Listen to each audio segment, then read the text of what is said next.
ஆன்மீக அன்பர்கள் அனைவருக்கும் அன்பு வணக்கங்கள். இன்றைய காணொளியில் காவிரி ஆற்றின் வடகரையில் அமைந்த தேவாரம் பாடல் பெற்ற பழம்பெரும் கோவில்களில் பிரம்மஹத்தி தோஷம் நீங்குவதற்காகவும் பிரிந்த தம்பதியினர் ஒன்று சேரவும் சிறப்பு பூஜைகள் நடைபெறும் ஆலந்துறையார் திருக்கோவில் கீழப்பழுவூர் ஆலயத்தை பற்றி அறியவிருக்கின்றோம்.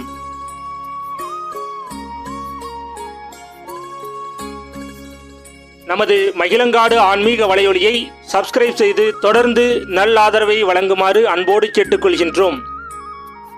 மூலவர் ஆலந்துறையார் வடமூலநாதர், அம்மன் அருந்தவநாயகி, தலவிருட்சம் ஆலமரம், தீர்த்தம் பிரம்ம தீர்த்தம் பரசுராம தீர்த்தம், புராணப் பெயர் திருப்பழுவூர், ஊர் கீழப்பழுவூர், மாவட்டம் அரியலூர்.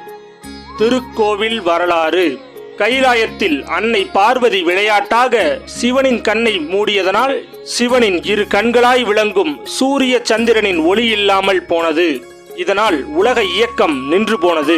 முனிவர்களும் தேவர்களும் கலங்கி நின்றனர். அப்பொழுது சிவபெருமான் தனது தேவியிடம் விளையாட்டாக தவறு செய்தாலும் மற்றவர்களுக்கு அது பாதிப்பை ஏற்படுத்துமானால் அது பாவமே ஆகும். இந்த பாவத்திற்கு பிராயச்சித்தமாக நீ என்னை பிரிந்து பூலோகம் செல்ல வேண்டும். அங்கு பல தலங்களில் தவம் செய்து இறுதியாக அங்குள்ள யோகவனத்தில் தங்கியிரு, நான் அங்கு உன்னுடன் வந்து சேர்வேன் என்றார். அதன்படி பார்வதி தேவியோ தனது தவத்தை பல தலங்களில் முடித்துவிட்டு யோகவனத்தில் புற்று மண்ணால் சிவலிங்கம் அமைத்து தவம் செய்து கொண்டிருந்தார். இறைவனும் அந்த இடத்தில் அவருக்கு காட்சி வழங்கி அவர்களுடன் இணைந்தார். அந்த யோகவனமே இன்றைய பழுவூர் ஆகும். தவம் செய்த அம்பிகை என்பதனால் அம்பாள் அருந்தவ நாயகி என்று அழைக்கப்படுகின்றார். ஊர் பெயர் காரணம். பழு எனும் சொல் ஆலமரத்தை குறிக்கும். இங்கே தலமரமாக ஆலமரம் விளங்குவதனால் பழுவூர் என்று பெயர் பெற்றது. இந்த ஊர் மேலப்பழுவூர், கீழப்பழுவூர் என்று இரண்டு பிரிவாக உள்ளது. கீழப்பழுவூரில்தான் இந்த புகழ்பெற்ற சிவஸ்தலம் அமைந்துள்ளது. ஆலயத்தின் சிறப்புகள். ஆலயத்தின் கருவறையுள் கருணாமூர்த்தியாய் மூலவர் ஸ்ரீ வடமூலநாதர் அருள்பாலித்துக் கொண்டிருக்கின்றார். புற்று வடிவாய் மண் லிங்கமாக சதுர ஆவுடையாரின் நடுவே அபூர்வ தோற்றத்துடன் அருங்காட்சி வழங்குகின்றார். புற்று மண்ணாலான சிவலிங்கமானதால் இவருக்கு அபிஷேகத்தின் பொழுது குவளை சாற்றப்படுகின்றது. இது மிகவும் அரிய தரிசனமாகும். இடை மண்டபத்தின் வலப்புறத்தில் அன்னை இங்கு அருந்தவம் புரிந்ததன் அடையாளமாக தவ கோலத்தில் இருக்கும் வண்ணம் ஸ்தாபிக்கப்பட்டுள்ளது.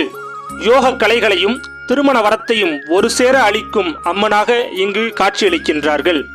அகிலாண்ட நாயகியாம் அன்னை பார்வதி தேவி ஆதியில் தவம் புரிந்த புண்ணிய திருத்தலம் இந்த திருப்பழுவூர். இதன் காரணமாகவே இந்த தலம் யோகவனம் என்றும் அழைக்கப்படுகின்றது. ஆலயத்திற்கு வெளியே தல மரமான ஆலமரம் பிரம்மாண்டமாக வளர்ந்து நிற்கின்றது. தல தீர்த்தமாக பிரம்ம தீர்த்தமும் கொள்ளிடமும் விளங்குகின்றன. பரசுராமர் தந்தை உத்தரவிட்டதன் பேரில் தன் தாயை கொன்ற பழி தீரும் பொருட்டு வழிபட்ட தலம் இதுவாகும். ஆலயத்தின் திருவிழாக்கள். ஒவ்வொரு ஆண்டும் பங்குனி 18 சூரியன் தனது கதிர்களினால் இத்தலத்தில் உள்ள இறைவனை நேரடியாக வழிபாடு செய்கின்றார்கள். மேலப்பழுவூரில் உள்ள மற்றொரு சிவாலயத்தில் பங்குனியில் நடைபெறும் விழாவில் 3ஆம் நாள் சுவாமி மேலப்பழுவூர் சென்று அங்குள்ள ஜமத்கனி முனிவருக்கு காட்சி தரும் ஐதீகமும் தொடர்ந்து நடைபெற்று வருகின்றது. பிரார்த்தனைகள். பிரம்மஹத்தி தோஷம் நீங்கவும் பிரிந்த தம்பதியினர் ஒன்று சேரவும் இங்கு சிறப்பு வழிபாடுகள் செய்யப்படுகின்றன. நேர்த்திக்கடன். இங்குள்ள பரசுராம தீர்த்தத்தில் நீராடி சிவனுக்கு அபிஷேகம் செய்து வணங்குவது. ஆலயம் திறந்திருக்கும் நேரம். இவ்வாலயம் தினமும் காலை 6 மணி முதல் நண்பகல் 12 மணி வரையும், மாலையில் 4:30 மணி முதல் இரவு 8:30 மணி வரையிலும் திறந்திருக்கின்றது. ஆலந்துறையார் திருக்கோவிலுக்கு எப்படி செல்வது? அரியலூர் திருவையாறு சாலை வழித்தடத்தில் அரியலூரிலிருந்து தெற்கே சுமார் 12 கிலோமீட்டர் தொலைவிலும், திருவையாறிலிருந்து வடக்கே சுமார் 20 கிலோமீட்டர் தொலைவிலும் கீழப்பழுவூர் அமைந்துள்ளது. கீழப்பழுவூர் என்ற சிறிய ஊரில் பேருந்து நிலையத்தில் இருந்து மிக அருகில் இந்த சிவாலயம் அமைந்திருக்கின்றது. சாலையோரத்தில் கோவில் வளைவு உள்ளது. திருச்சி, தஞ்சாவூர், அரியலூர், திருவையாறு ஆகிய இடங்களிலிருந்து கீழப்பழுவூர் வர அதிக அளவில் பேருந்து வசதிகள் உள்ளன. ஆலயம் செல்வோம், ஆண்டவனை தொழுவோம், அனைத்து வித வளங்களும் நலங்களும் பெற்று வாழ்வாங்கு வாழ்வோம். மற்றும் ஒரு ஆன்மீக தகவலோடு சந்திப்போம். நன்றி, வணக்கம்.